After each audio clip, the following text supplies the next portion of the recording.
Bon, donc la première partie était simple. La deuxième partie, on va déjà dire impossible. Mais bon, on va trouver dans les impossibles, on va faire une petite faute d'orthographe, on va écrire impossible, UN possible. Il y a des possibles. Comment je peux prétendre à faire un bilan d'âme? Là encore, comme je l'ai dit tout à l'heure, sans référence religieuse. Parce que c'est évident, c'est trop facile. Si je prends le carnet de la religion et je dis, bon, là, j'ai pas fait ça, j'ai pas fait ça, j'ai pas fait ça.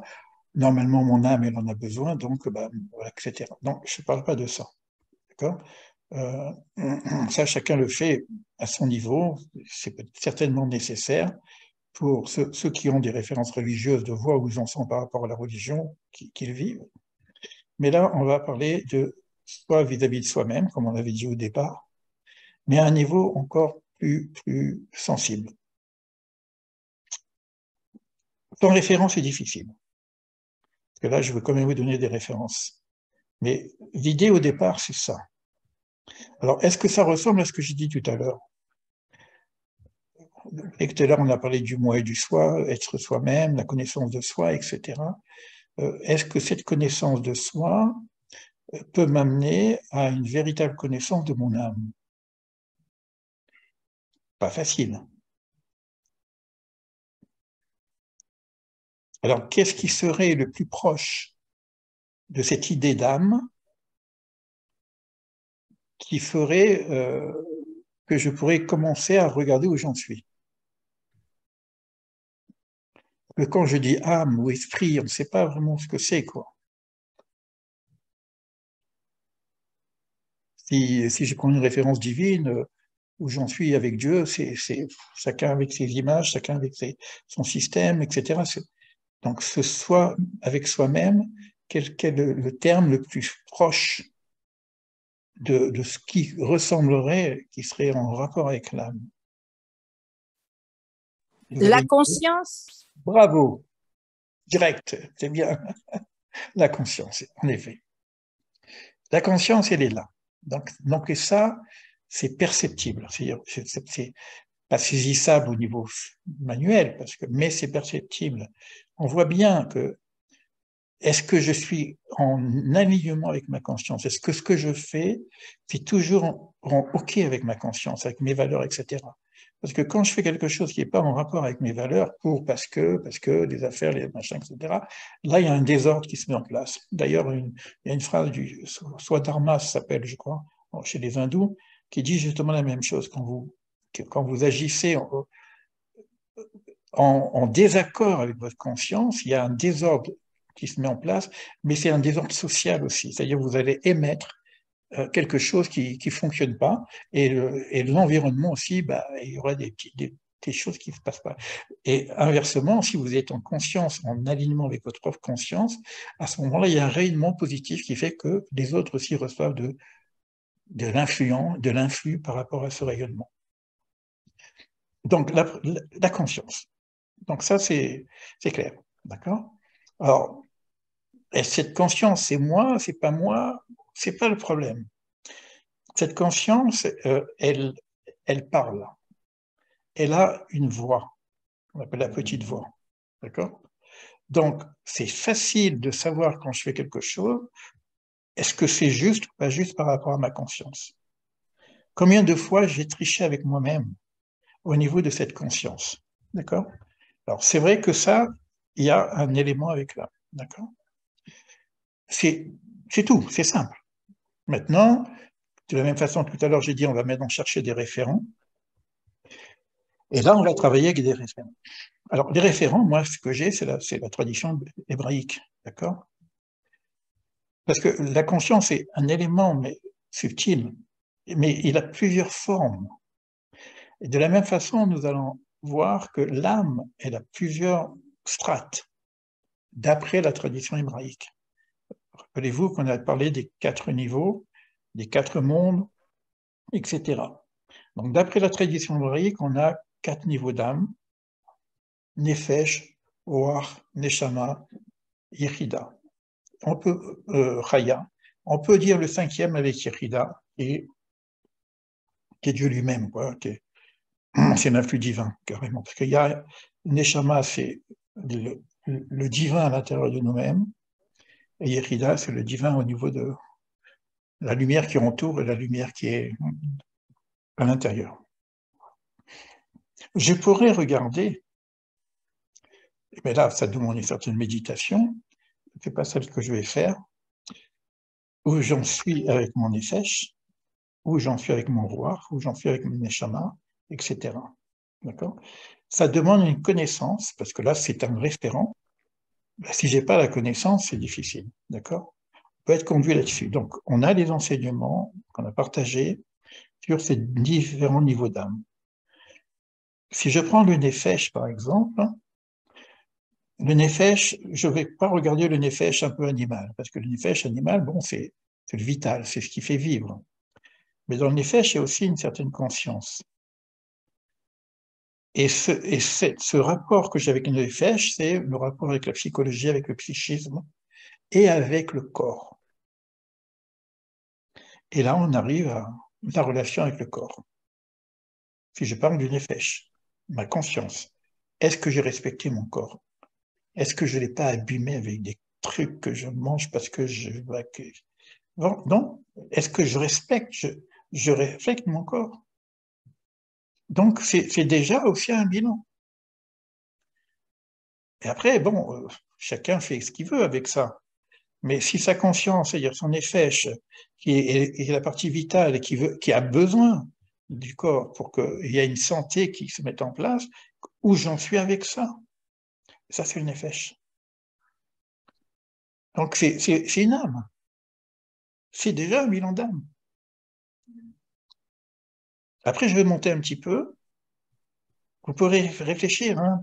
Bon, là, on va vite. Je vous donne tous les éléments. Après, vous travaillez parce que vous aurez le replay, puis vous réfléchirez. Vous prendrez tout le mois pour réfléchir à tout ça. Hein, parce que c'est vraiment, on va dire, un programme. Le Ruach, on appelle ça l'esprit, mais c'est le vent, c'est Ruach HaKodesh, c'est le souffle. C'est la partie et intellectuelle et spirituelle. D'accord? Et là, c'est pareil, parce qu'il y a plusieurs structures. Le rapport que j'ai au niveau de ma psychologie. Donc, comment j'en suis là, mon fonctionnement psychologique. Je je parle pas des parties de la colère, des émotions qui sont plutôt dans le nefesh. Là, je parle de la psychologie, de l'intellect. Il y a jusqu'à l'intellect agent. Est-ce que je suis clair avec ça vis-à-vis de moi-même? Est-ce que de temps en temps, je suis pas un peu psychorigide?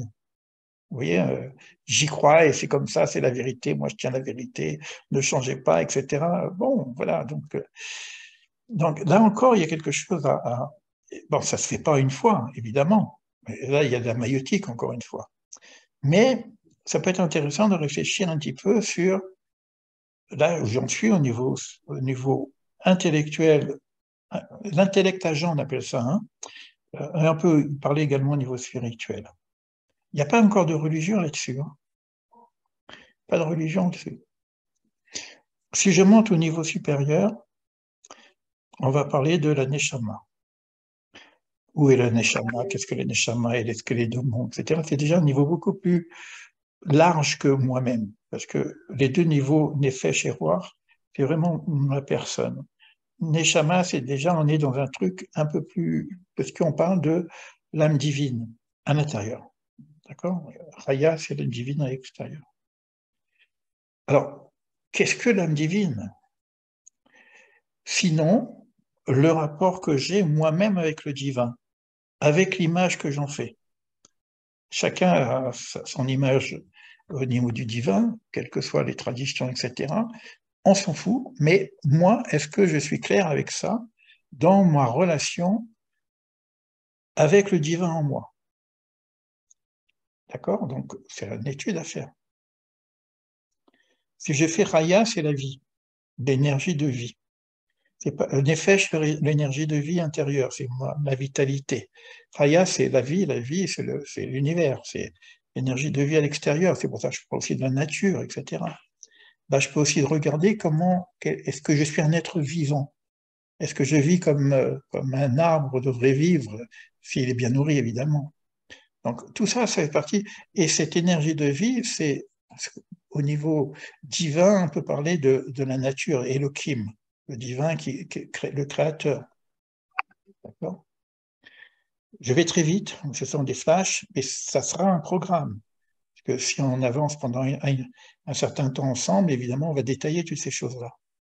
Maintenant, si je prends Chaya, qui veut dire unité, pas Raya, pardon, Yechida, au-dessus, je mettrai des petites notes, hein, quand je reprendrai comme d'habitude.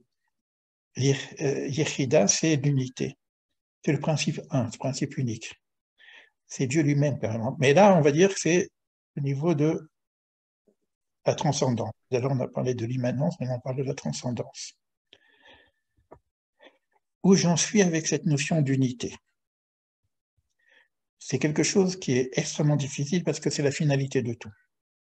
Mais quoi qu'il en soit, je peux avoir une notion de division en moi et de division avec le monde. Donc, si j'ai des divisions en moi, bien évidemment, avec l'unité, il y aura des divisions. D'accord? Qu'est-ce que pour moi l'unité? Alors, est-ce que l'unité est complètement coupée de tout ou est-ce que l'unité contient le tout? Donc ça va rentrer dans votre système de croyance. Est-ce que la dualité est opposée à l'unité ou est-ce que la dualité peut être au service de l'unité? Donc tout ça, c'est des grandes questions métaphysiques sur lesquelles je peux réfléchir. D'accord? Vous pouvez réfléchir sur ce que nous avons vu ensemble. On a fait des préparations de la méditation et on a mis en place des repères nouveaux. Vous avez les 32 voies de la sagesse. L'âme, évidemment, j'ai même pas besoin le corps, il a besoin de se nourrir. L'esprit, il a besoin d'apprendre des choses, il a besoin de se nourrir intellectuellement. L'âme, elle a besoin de se nourrir. Et l'âme, elle va se nourrir d'un flux spirituel. Elle a des référents. Alors, l'âme elle-même, en fonction de chacun, mais elle a certains. Et moi, je vous propose, et j'ai proposé plusieurs fois les référents je appelle ça les 32 voies de la sagesse. En tout cas, c'est le Sefer Yetzirah qui est le livre de la formation. Donc, on aurait une possibilité, et c'est ce que je vous ai mis aussi dans le site, hein, et pour l'instant, vous avez 2 lettres, une possibilité de savoir où j'en suis avec l'influx d'une lettre. C'est une méditation pour elle-même. Là, vous avez la lettre Aleph et la lettre bête. Le Aleph, on sait que c'est le silence. Le Aleph, on sait que c'est le divin. Le Aleph, c'est l'unité. Donc, on peut mettre le Aleph par rapport à ce que j'ai dit tout à l'heure au niveau de Yechida. Donc, je pourrais essayer de voir comment le Aleph, quel rapport je peux avoir avec le Aleph. Le Aleph, si vous regardez tout ce que j'ai mis en vidéo sur Aleph, c'est puissant, jusqu'au point où, si j'arrive à rentrer en silence, il y aurait presque une promesse qui a été donnée à Job, je te alépherai. Tais-toi, je te alépherai. Parce que le mental, lui, il ne peut plus suivre. Donc, on a une possibilité par la méditation silencieuse, etc., d'avoir un rapport direct avec le Aleph qui lui-même va nous enseigner, parce qu'Aleph, ça veut dire enseigner. Mais c'est un enseignement très subtil, qui n'a rien à voir avec l'enseignement que vous aurez par la lettre Lamed, qui veut dire l'Omed, enseigner aussi, apprendre ou enseigner. Il y a les deux sont en même temps, les Lamed, l'Omed, l'Ilmod. Donc, c'est quand même intéressant ça aussi, c'est tout un parcours de méditation avec cette référence qui serait les lettres hébraïques.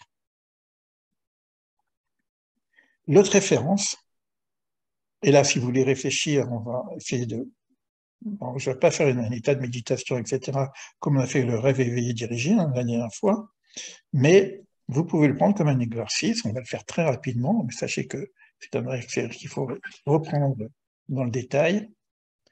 Mais je peux regarder là où j'en suis par rapport à l'arbre de vie.